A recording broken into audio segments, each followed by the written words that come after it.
Guys இந்த ஒரு வீடியோவில் நம்ம என்ன பார்க்க போகிறோம்னா மைவி3 என்னுடைய அப்டேட் தான் பார்க்க போகிறோம். கைஸ் அப்டேட்குள்ளே போகிறதுக்கு முன்னாடி இந்த வீடியோக்கு ஒரு லைக் பண்ணிக்கோங்க. கைஸ் சமீப காலமாக வந்துட்டு மைவி3 அப்டேட் வந்துட்டு சோஷியல் மீடியாவில் நம்ம பார்த்துட்டு தான் வந்துட்டுருக்கோம். ஒவ்வொருத்தரும் ஒவ்வொரு விதமான தகவல் சொல்லிகிட்டு இருக்காங்க. ஒவ்வொருத்தர் கேஸில் வந்துட்டு எந்த விதமான இம்ப்ரூவ்மெண்ட்டுமே இல்லை அப்படின்ற மாதிரி பல பேர் சொல்கிறாங்க. இன்னும் பல பேர் வந்துட்டு எம்டி சார் ரொம்பவுமே மௌனமாக இருக்கிறாரு, மீடியாவில் பேசுகிறாரு, ஆனாலும் வந்துட்டு அந்த ஆடியோ லீக் ஆக மாட்டேங்குது, வீடியோஸும் லீக் ஆக மாட்டேங்குதுன்ற மாதிரி பல பேர் வந்துட்டு தகவல் சொல்லிட்டு வராங்க. ஸோ அடுத்தடுத்து வந்துட்டு இந்த மாதிரியான சுச்சுவேஷன் தான் இருக்குது. நீங்கள் வந்துட்டு மைவி3 அப்டேட் வருன்றதை நம்புறீங்களா இல்லையான்றதை சொல்லுங்கள். அப்டேட் வரத்துக்கு முன்னாடி நீங்கள் யாரால் வந்துட்டு இன்வெஸ்ட் பண்ணீங்க, உங்களோட ரிலேட்டிவ்ஸால் இன்வெஸ்ட் பண்ணிங்களா இல்லை ஃப்ரெண்ட்ஸால் இன்வெஸ்ட் பண்ணிங்களான்னு சொல்லுங்கள். நாங்கள் வந்துட்டு ஃப்ரெண்ட்ஸால் தான் இன்வெஸ்ட் பண்ணோம், ஆனால் அது வேஸ்ட்டாக தான் போச்சு. இன்வெஸ்ட்மெண்ட் பண்ணதெல்லாம் வேஸ்ட்டாக தான் போச்சு. இப்போ வந்துட்டு ஒரு மோசமான ஒரு சுச்சுவேஷனில் தான் இருக்கிறோம். பட்டு அதை தவிர்த்துட்டுமே மைண்டு பல்வேறு விஷயத்தில் வந்து டிப்ரெஷனாக தான் இருக்குது. ஸோ எல்லாத்துக்கும் சேம் ஒரே நிலமை தான் கைஸ். இப்போ நான் வந்துட்டு ஓப்பனாக சொல்கிறேன் எனக்கு டிப்ரெஷனாக இருக்குதுன்னு. பல பேர் சொல்ல மாட்டாங்க, மனசுக்குள்ளே வச்சுட்டு மனக்கவலையோடு இருப்பாங்க. அப்படி ரொம்ப கவலையாக இருந்தால் தான் வந்துட்டு காய்ஸ் மைவி3 அப்டேட் அவ்வளோதான் காய்ஸ். இப்போதைக்கு அதை பற்றின தகவல் எதுவுமே கிடைக்கல. ஸோ இன்னொரு விஷயம் என்னென்னு பார்த்திங்கன்னா, நான் ஒரு மூவி பார்த்தேன் காய்ஸ், கட்டா குஸ்தி. அந்த படம் வந்துட்டு விஷ்ணு விஷால் ஐஸ்வர்யா லட்சுமி அவங்க நடித்த படம். உண்மையிலுமே வந்துட்டு பெண்களுக்கு ரொம்பவுமே முக்கியத்துவம் கொடுத்து அழகாக ஒரு படம் எடுத்துருக்குறாங்க.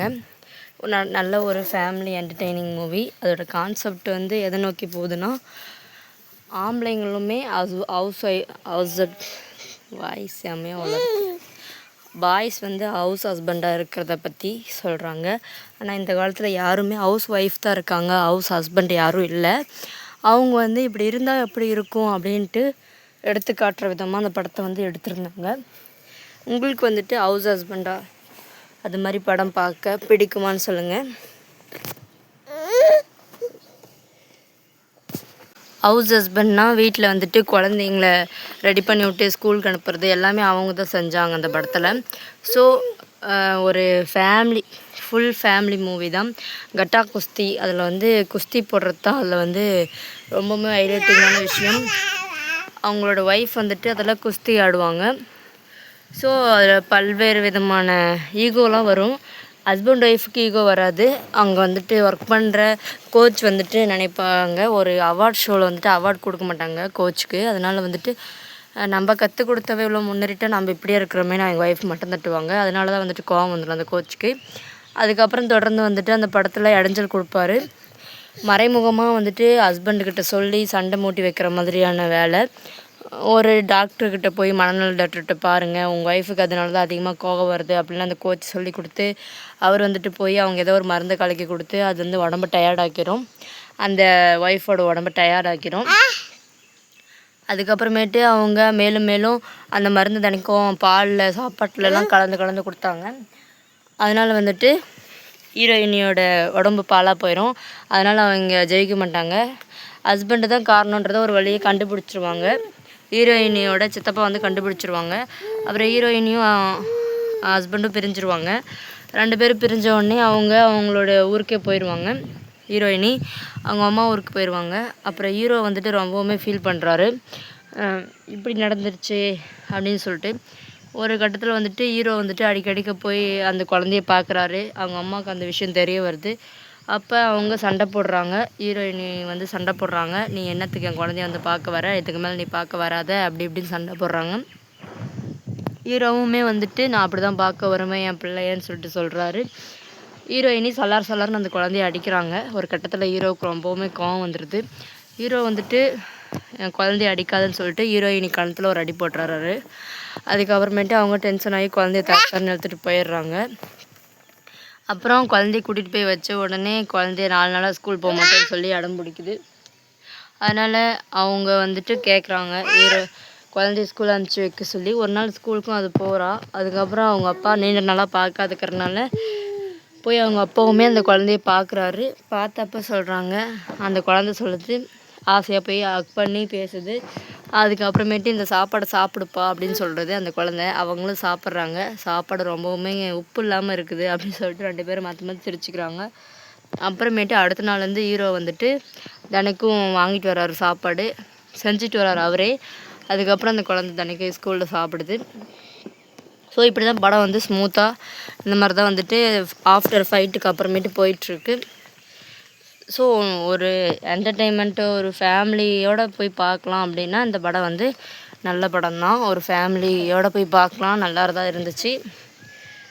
அதுக்கப்புறமே கடைசியாக வந்து டைவர்ஸ் ரேஞ்சுக்கு போயிடும். டைவர்ஸ் வேணுன்ற ரேஞ்சுக்கு போயிடும். அதுக்கப்புறமேட்டு தான் டைவர்ஸ் கொடுக்க சொல்லுவார். ஹீரோயினி வந்து டைவர்ஸ் கொடுக்க சொல்கிறாங்க. எனக்கு உங்களோட வாழ இன்ட்ரெஸ்ட் இல்லை, டைவர்ஸ் வேணும்னு சொல்லிவிட்டு. அப்புறம் ஹீரோ வந்துட்டு டைவர்ஸ் கொடுக்க முடியாதுன்ற மாதிரி சொல்லுவார். ஆனாலும் டைவர்ஸ் வேணும்னு கட்டாயப்படுத்துறதுனால கோர்ட்டுக்கு போயிடுவாங்க. கோர்ட்டில் வந்துட்டு என்ன ரிலேட்டுன்னு பார்த்தீங்கன்னா, ரம்யா கிருஷ்ணன் மேம் தான் வந்துட்டு அதில் நீதிபதியாக இருக்கிறாங்க. அவங்க வந்துட்டு டைவர்ஸ் கொடுப்பீங்களான்னு கேட்டதுக்கு டைவர்ஸ் கொடுக்க மாட்டேன்ற மாதிரி ஹஸ்பண்ட் சொன்னார். அந்த குழந்தை இருந்துக்கிட்டு அப்பா அம்மா கிட்ட வந்து கேட்காதீங்க, என்கிட்ட கேளுங்கன்னு சொல்லிச்சு அந்த குழந்தை. அதுக்கு வந்துட்டு அவங்க கேட்டாங்க நீதிபதி, டைவர்ஸ் கொடுக்கறது உங்களுக்கு விருப்பமானு அந்த பாப்பா கிட்ட. அவங்க வந்துட்டு அந்த குழந்தை வந்துட்டு சொல்லிச்சு, ஹஸ்பண்டோய் பிரிஞ்சிருக்கலாம், ஆனால் ஏன் அப்பா அம்மா பிரிஞ்சிருக்கக்கூடாதுன்னு ஒரு டைலாக் சொல்லிச்சு. அதனால் வந்துட்டு ஜட்ஜ் அம்மா வந்துட்டு அதில் அந்த டைலாகில் கரைஞ்சிட்டாங்க. அதுக்கப்புறமேட்டு என்ன சொல்கிறாங்கன்னா, ஜட்ஜ் அம்மா ஒரு பிரேக் விடுறாங்க. பிரேக்கில் வந்துட்டு அவங்க போகிறாங்க, அவங்க ரூமுக்கு போயிட்டாங்க. அதுக்கப்புறமேட்டு நான் ஆஃப்டர் பிரேக் வந்து பார்க்குறேன்னுட்டு போயிட்டாங்க. அதுக்குள்ளே இவங்க ஃபேமிலியே சேர்ந்து ஒரு ஃபைட் பண்ணுறாங்க. இந்த மாதிரி வந்து எங்களுக்கு டைவர்ஸ் தான் வேணும் அப்படி இப்படின்றாங்க. அதுக்கு அந்த குழந்தை ஏதோ சொல்லுது, எங்கள் அப்பா உங்ககிட்ட வந்து குஸ்தி போட்டு ஜெயிச்சா எங்கள் அப்பா கூட வந்து நீ வந்துடணுமா அப்படின்னு சொல்லுது. ஒரு கட்டத்தில் ஹீரோயினியுமே ஒத்துக்கிறாங்க. அப்புறம் அந்த ஜட்ஜு மேடமுமே ஒத்துக்கிறாங்க. கடைசியாக ஒத்துக்கிட்ட பின்னாடி தான் வந்துட்டு எல்லோரும் சேர்ந்து ஊருக்காரங்களோட மத்தியில் வந்துட்டு ஒரு கட்டா குஸ்தி வைக்கிறாங்க. குஸ்தி வச்சு அதில் வந்து ஹீரோ வந்து அதில் தான் மாஸ் காட்டுவார். என்னென்னா, அவங்களுக்கு ஹீரோயினுக்கு கழுத்தில் கிஸ் பண்ணால் வீக்னஸ்ஸு, அதை யூஸ் பண்ணி வந்துட்டு ஹீரோ வந்துட்டு கழுத்துலேயே கிஸ் பண்ணி ஒவ்வொரு கட்டா குஸ்திலேயும் வந்துட்டு தோக்கடிச்சிருவார். ஃபஸ்ட்டு ஹீரோயின் தான் ஜெயிச்சிட்டு இருந்தாங்க. ஆனால் அந்த வீக்னஸ் வந்து ஞாபகம் வந்து அவர் அந்த மாதிரி பண்ணி ஹீரோ ஜெயிக்க ஆரம்பிச்சிட்டாரு. அப்புறம் திடீர்னு வந்து ஹீரோயினி மயக்கடிச்சு விழுந்துடுறாங்க கடைசீட்டில். ஏன் விழுறாங்கன்னு பார்த்தீங்கன்னா, ஹீரோயினி ப்ரெக்னென்ட் ஆகிட்டாங்க. ஸோ இந்த டைமு ஒத்த பிள்ளை இல்லை ரெட்டை பிள்ளைன்ற மாதிரி ரெட்டை பிள்ளை பிறந்துருச்சு.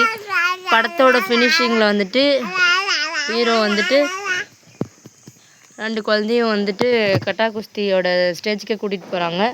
சைடில் கொண்டு வேடிக்கை பார்க்குறாங்க. அவங்க அம்மா மட்டும் ஜெயிச்சிட்டாங்க கட்டா குஸ்தியில். ஒரு வழியாக இந்த மாதிரி தான் மூவி வந்துட்டு ஃபினிஷ் ஆச்சு. இந்த மூவி உங்களுக்கு பிடிக்குமான்னு சொல்லுங்கள். ஓகே காய்ஸ், இன்றைக்கி வந்துட்டு இதுதான். இந்த வீடியோ உங்களுக்கு பிடிச்சிருந்தா மறக்காமல் லைக் பண்ணுங்கள், ஷேர் பண்ணுங்கள், கமெண்ட்ஸ் பண்ணுங்கள், சப்ஸ்கிரைப் பண்ணிக்கோங்க. வேறு ஒரு வீடியோவில் பார்க்கலாம்.